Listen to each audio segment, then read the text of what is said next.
வணக்கம் நண்பர்களே. இன்றைக்கி நம்ம பார்க்க போவது ஒரு துவையல் ஐட்டம் தான். நம்ம உடம்பை எப்பயுமே ஆரோக்கியமாக பார்த்துக்கக்கூடிய பிரண்டை துவையல் பற்றி தான் இப்போ பார்க்க போகிறோம்.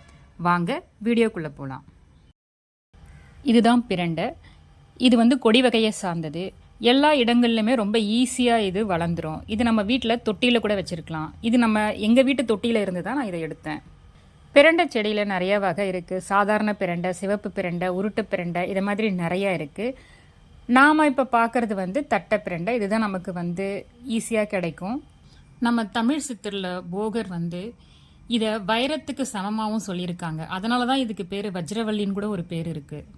இது நம்ம உடலை வைரம் போல் வலிமையாக்கணும் பெரியவங்க சொல்லியிருக்காங்க. பிரண்டையில் என்னென்ன மருத்துவ பயன் இருக்குன்றதை பார்ப்போம். இது ஞாபக சக்தியை பெருக்கும். எலும்பு முறிவு ஏற்பட்டால் பிரண்டை துவையை செஞ்சு நம்ம சாப்பிட்டு வந்தோம் அப்படின்னா அதனால் ஏற்பட்ட வலி, வீக்கம் இதெல்லாம் சீக்கிரமாக குணமடையும். எலும்பு உடைஞ்சா சீக்கிரம் அது ஒன்றா ஜாயின் ஆகிறதுக்கு இந்த பிரண்டை துவையில் மிகவும் உதவியாக இருக்கும். உடலில் கொழுப்பு சத்து நிறைய இருக்கிறவங்களுக்கு ரத்த குழாயில் கொழுப்புகள் படிஞ்சு ரத்த ஓட்டத்தினுடைய வேகத்தை அது குறைச்சிடும். இதனால் நம்ம ஹார்ட்டுக்கு தேவையான ரத்தம் செல்வது தடைபடுது. இதனால் இதய வாழ்வுகள்லாம் நமக்கு பாதிப்படையுது. இந்த புரண்டை துவையில நம்ம ரெகுலராக எடுத்துக்கும் பொழுது ரத்த ஓட்டம் சீராகும், நம்மளோட இதயமும் பலப்படும். வாயு பிரச்சனையை பிரண்டை துவையல் சால்வ் பண்ணும். உடல் சுறுசுறுப்பையும் அதிகரிக்கும். நோய் எதிர்ப்பு சக்தியும் இது அதிகப்படுத்தும்.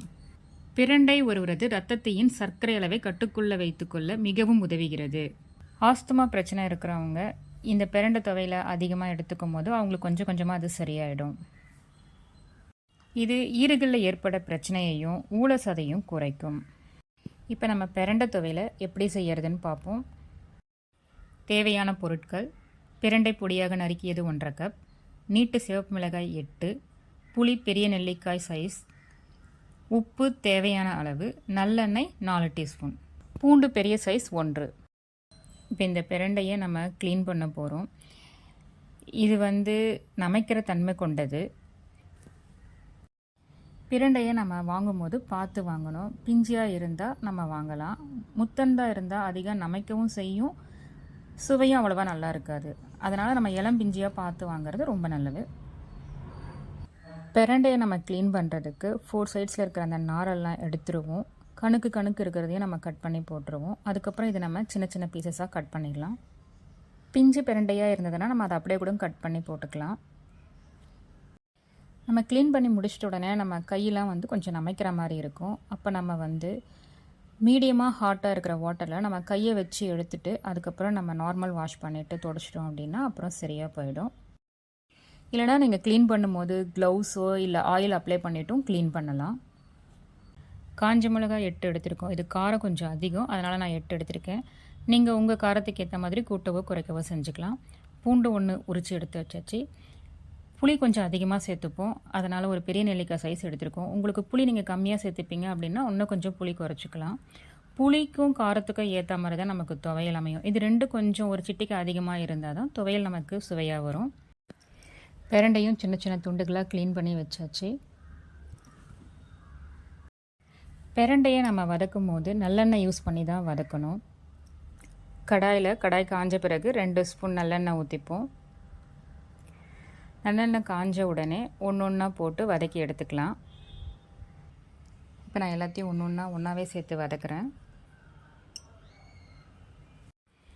காஞ்ச மிளகாய் வதங்கிய உடனே பூண்டு நல்ல கோல்டன் ப்ரௌன் வர வரைக்கும் நம்ம வதக்கிட்டு கடைசியாக நம்ம பிரண்டையை க்ளீன் பண்ணி வச்சுருக்கிறதையும் போட்டு நல்லா வதக்கிடலாம். பிரண்டை எண்ணெயில் நல்லா பொரிஞ்சு வரும், அதனுடைய கலரே மாறிடும். அது வரைக்கும் நம்ம வதக்கிட்டே இருக்கணும். பிரண்டை நல்ல கலர் மாறி இந்த நிறத்துக்கு வரும். இது மாதிரி ஒரு பழுப்பு நிறத்தில் வரும்போது பிரண்டை ஃபுல்லாக பொரிஞ்சிட்ருக்கும். பிரண்டை பச்சையாக இருக்கக்கூடாது. பச்சையாக இருக்கும்போது நம்ம கிரைண்ட் பண்ணி எடுத்தோன்னா அந்த ஸ்மெல் நல்லா இருக்காது, டேஸ்ட்டாகவும் இருக்காது. அதனால் நம்ம நல்லா பொரிஞ்சு வர வரைக்கும் நம்ம வெயிட் பண்ணணும். இப்போ நம்ம நல்லா வதக்கியாச்சு. இப்போ நம்ம கூல் பண்ண பிறகு மிக்சியில் போட்டு கிரைண்ட் பண்ணி எடுத்து வச்சுருக்கோம். இது பார்த்திங்கன்னா இது மாதிரி நல்லா பேஸ்ட்டாக இருக்கும்.